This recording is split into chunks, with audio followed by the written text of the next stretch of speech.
ठीक है, तो ये बता रहे हैं कि आप एक बार इस चीज को थोड़ा सा फिर से समझे। बीच में लाइट जाने से हमारी लिंक थोड़ी सी कट गई थी। जो ये कर्म है, यज्ञ कर्म है, दान आदि है, ठीक है, और ये निष्काम कर्म है, ये सब कुछ, इन सबको कहा जाता है बहिरंग साधन। इनको क्या कहा जाता है? बहिरंग साधन। ठीक है, और ये जो eat drink and B Mary, ये तो कहीं का भी साधन नहीं है। ये सिर्फ ये जो eat drink and B Mary है, ये केवल संसार का साधन है। संसार में खाओ पियो मरो, इसी का साधन है।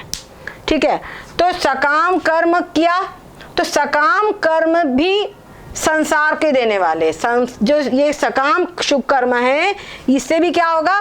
स्वर्ग आदि लोक मिलेंगे, ये भी संसार को ही देंगे। तो संसार को प्राप्त करेगा तो क्या होगा? उनको भोगने के लिए फिर से जन्मो फिर से मरो, ये संसार को देने वाले। लेकिन ये जो निष्काम कर्म है, क्या समझे? निष्काम कर्म जो है ये इनको बोला जाएगा, ये यज्ञ, ये भी शुभ कर्म कर रहा है, यज्ञ आदि भी, तो ये भी क्या होगा? ये बहिरंग साधन है। ये सब क्या है? बहिरंग साधन इनको कहते हैं, बाहर के साधन है। उसके बाद में साधन चतुष्टय, श्रवण मनन निधिध्यासन और ये तत्वमसी महावाक्य, ये क्या है? आत्म साक्षात्कार के अंतरंग साधन है। ये क्या है? अंतरंग साधन है। उसमें भी जो ये तत्वमसी महावाक्य है, इसका चिंतन मुख्य अंतरंग साधन है।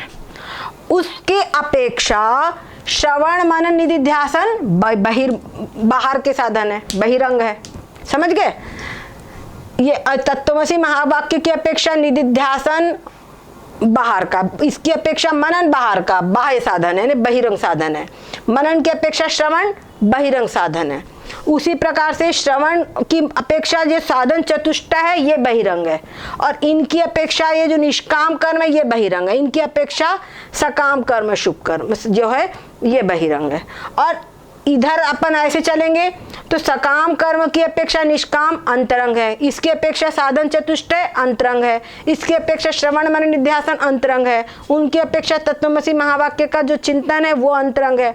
तो मुख्य अंतरंग साधन क्या है? श्रवण मनन निधिध्यासन और तत्वमसी महावाक्य का चिंतन। इसमें भी तत्वमसी महावाक्य के चिंतन में तत् और त्वंग पद का शोधन, ये आप लोगों को आगे बताया जाएगा। तत्पद क्या है और त्वंग पद का शोधन जो होगा वो में मुख्य आत्म साक्षात्कार का साधन है। समझ गए? तो जो डायरेक्ट साधन है उसको अंतरंग साधन बोलेंगे, और जो दूर के साधन है उनको बहिरंग साधन कहे जाते हैं। कल हमने ये बहिरंग साधन और अंतरंग साधन शब्द बोला था, तो जयवंत ने प्रश्न पूछा था।